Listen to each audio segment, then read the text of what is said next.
다른 당사자분은 법을 잘 모른다 했을 때 이런 것도 검토해 보시면 어떠겠어요? 라고 하는 거는 힌트를 주는 겁니다. 앞에 있는 당사자분들께서 아웅다웅 하시는 모습을 보면은 뭔가 감회가 새롭다고 해야 할까? 잊혀졌던 감정들이 떠올라요.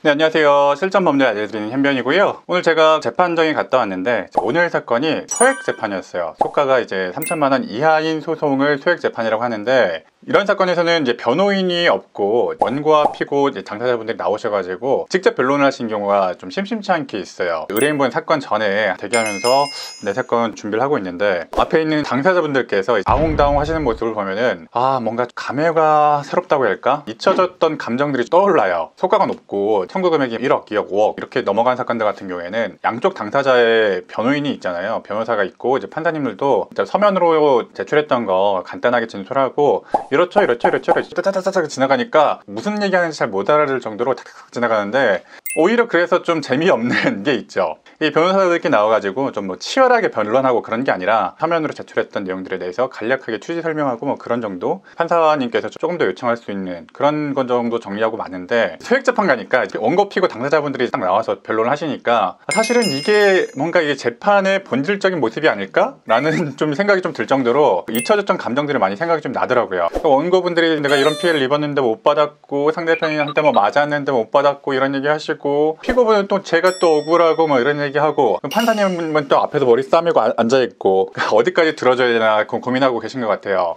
그래, 소송이라는 것은 원래 이렇게 다 좀 마음속 깊이 쌓아놨던 것을 좀 털어놓기도 하고 좀 억울한 감정들이 많이 생기기도 하고 그런 거였지 라는 생각이 좀 들게 돼요. 또 판사님 입장에서는 증거가 이제 보여서 증거로 좀 엮여져서 판결문에 쓸 수 있는 그런 증거 기록들을 원하실 텐데, 그런 진술들은 거의 하지 않으시고 하고 싶은 이야기 하시고 듣고 싶은 이야기 듣고 이러면서 서로 입장만 얘기하니까 질질 끌려가는 경우가 많이 있어요. 시간이 좀 많이 지체되죠.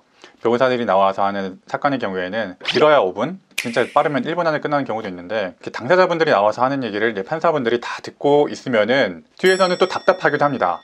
이게 재판의 본질적인 모습이라고 해야 되나? 자기 입장에 이렇게 구두로 진술하는 것을 참 오랜만에 보니까 흥미로우면서도 너무 지체되니까 뒤에 재판 기다리는 입장에서는 힘들죠. 그런 경험이 좀 오늘 있었어요.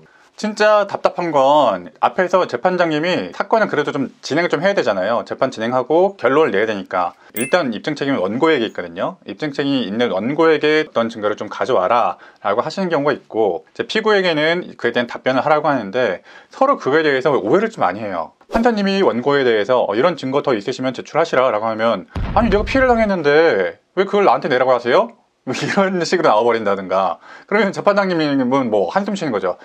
없으세요? 증거 없으시면 종결하겠습니다 이런 식으로 하시고, 피고 입장에서도 좀 답변을 해보라고 하면 그냥 억울한데요, 그냥 알았으니까 그 서면으로 제출하세요 라고 하면 제가 서면을 말고 한마디만 더 하면 안 될까요? 이런 식으로 하고, 사실 법정에서 그렇게 구두 진술하는 게 법률상 그렇게 큰 의미가 없습니다. 대한민국의 법정은 서면으로 이루어지고요. 서면으로 제출해야 되지 않으면 판사님이 그거 굳이 구태여 기억해놨다가 나중에 판결문에 쓰지 않습니다. 모든 것은 서면으로 제출되어야 한다. 판사님이 좀 도와주려는 경우도 있어요. 진짜 내가 봤을 때 이게 맞는 것 같은데 더 증거 없냐? 이런 식으로 좀 조정하면 안 되겠냐? 협의점이 있고 큰 사건이 아니고 이 정도로면 정리하면 좋겠다 싶은 사건이라서 한번 조정을 좀 해보시지 않겠냐? 라고 하신 경우가 상당히 꽤 있어요. 소액재판의 경우에는. 왜 나를 화해시키려고 하냐라고 하면서 굳이 구태여 거기서 싸우려고 하고, 내가 억울한데 내가 피해자인데 내 말은 안 들어주고 합의만 하려고 그런다, 그런 식으로 오해하시는 분도 있어요. 진짜 판사님도 억울하실 것 같아요. 정말 치밀하게 얘기하면은 소송법상 그런 얘기를 다 들어주고 있을 이유도 없고, 입증 책임의 분배에 따라서 결론을 내면 됩니다. 더 이상 개입할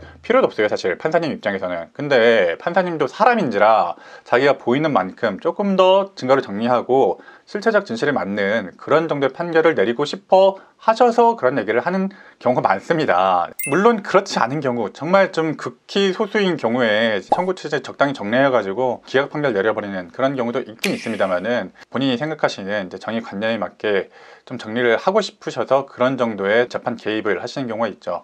아주 엄격하게 얘기하면 대한민국 법정은 처분권주의고 변론주의가 지배를 해요. 처분권주의는 이제 당사자가 주장 입증하는 거에 따라서 그 안에서만 판단을 해야 된다. 판사의 재량은 그 정도 아니다라는 얘기고요. 변론하지 않은 것에 대해서 이제 상대편에게 불리하게 판단할 수가 없어요. 근데 판사님이 뭐 이런 주장 한번 해보시겠어요? 해서 주장을 하면은 그게 변론은 된 거거든요. 예를 들어서 너무 상대편이 법을 좀 알고 다른 당사자분은 법을 잘 모른다 했을 때 이런 것도 검토해 보시면 어떠겠어요? 라고 하는 거는 힌트를 주는 겁니다. 힌트를 주어 가면서 판단을 하신 경우도 꽤 많이 있어요. 네, 특히 이런 소액 재판에서는 사실 그런 힌트는 변호사들이 다 정리를 해가지고 본인들이 판단하에 이제 변론을 해야 되는 건데, 변호사들도 이제 판사님들과 이런저런 이야기를 공유하면서 서로 힌트를 얻기도 하고 나의 입장을 얘기하기도 합니다. 근데 그 얘기를 이제 당사자가 들었을 때 약간 좀 오해하시는 경우가 있다. 법을 조금이라도 더 잘한다는 게 정의관념에 부합한다는 건 아니잖아요. 법을 잘 모르시는 사람도 자기 입장을 좀 대변할 수 있도록 재판에 개입하는 것을 재판에서는 성명이라고 해요. 성명.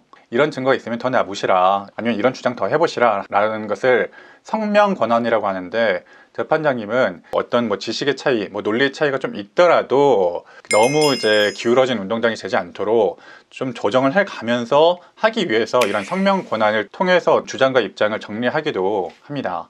특히 판사님들이 이런 성명을 많이 하는 경우는요, 첫 기일과 마지막 기일. 첫 기일에서는 아무래도 이제 증거 관계가 좀 부족한 경우에 이런 증거 더 가져오시라, 저런 증거 다 가져오시라, 이 주장에 대해서 법리적으로 검토를 좀 해보시라, 아니면 변호사 상담 한번 받아보시라, 이런 얘기를 많이 하게 되는데, 그건 힌트예요. 이런 증거가 부족하다, 그러니까 보완해라. 또 이런 법리가 조금 말이 안 된다, 변호사 상담 받아보시고 다시 한번 좀 검토를 좀 해보시라, 이런 얘기를 힌트를 주시는 거거든요. 또 마지막 기일에는 청구 취지를 이렇게 좀 정리하면 어떨까요? 하는 경우가 굉장히 많습니다. 그게 맞는 말이라면은 변호사는 딱 알아듣고 그러시면 좋겠습니다 라고 말씀드려요. 진짜 극히 드물게는 변경을 했는데 판결이 안 좋게 나왔다라고 느끼시는 경우도 있는 것 같아요.